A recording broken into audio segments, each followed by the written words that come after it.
Russia के एक बहुत बड़े दानिश्वर थे जिनका नाम था गफूरॉफ। आपने उनका नाम सुना होगा।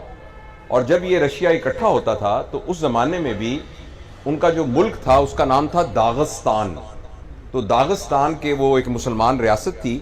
वो दागिस्तान के नहीं बल्कि पूरे रशिया के बहुत बड़े आलिम थे और बहुत बड़े फ़िलासफ़र थे और लोग उनसे आके मशवरा करते थे। तो जब रशिया में बहुत सारे मसाइल शुरू हुए तो एक ग्रोह उनके पास आया। उन्होंने कहा आप इतने बड़े दानिश्वर हैं, ये जितने फैक्ट्री ओनर हैं इन्होंने मजदूरों का इस्तेसाल शुरू कर दिया है, तो जिसकी वजह से मुआशरा बड़ा तबाह हो रहा है, तो बताइए कि इसका क्या हल है। तो उन्होंने कहा कि कोई नहीं, ये जो सरमायादार होते हैं ना ये ऐसे करते ही होते हैं, कोई फ़र्क नहीं पड़ता।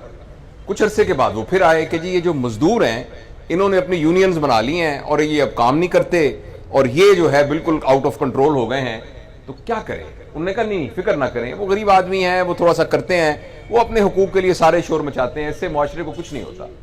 इसी तरह सरकारी मुलाजमों के बारे में बात की, तमाम तबकात के बारे में आहिस्ता आहिस्ता लोग बात करते रहे, मगर वो गफूरॉफ ये कहते रहे कि फिक्र ना करें, हमारे मुआशरे को कुछ नहीं होता।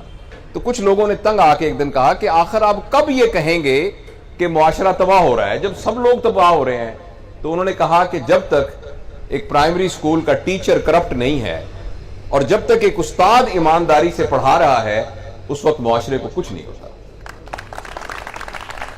इसी तरीके से मैंने ये सुना कि जब जर्मनी बिल्कुल तबाह हो गया था तो उस वक्त किसी ने ये कहा जो उनका बड़ा था कि सिर्फ ये देखो कि क्या हमारे उस्ताद मौजूद हैं कि नहीं। तो उन्होंने कहा जी उस्ताद तो मौजूद हैं। उसने कहा फिक्र ना करें, अब कौम दोबारा खड़ी हो जाएगी। अगर उस्ताद मौजूद होंगे तो वो कौम दोबारा खड़ी हो जाएगी। और ये वो रवायात हैं जो कि मुआशरों को जिंदा रखती हैं। बहुत अरसे तक मेरा ये ख्याल था कि तालीम की कमी है, इस वजह से हम तरक्की नहीं कर रहे।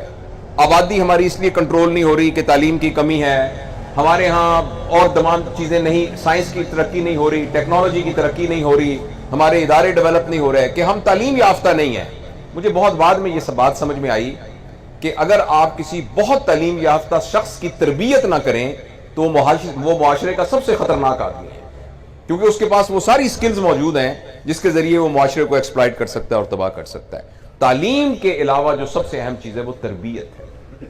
जब तक हम तरबियत नहीं करते, हमारे ये मेडिकल एजुकेशन में भी और जनरल एजुकेशन में भी ये कहा जाता था कि एजुकेशन का मतलब है नॉलेज, फिर पता लगा नहीं नॉलेज के अलावा स्किल, फिर पता चला नहीं स्किल नहीं साथ एटीट्यूड भी, यानी इल्म भी, कोई हुनर भी और रवैया भी।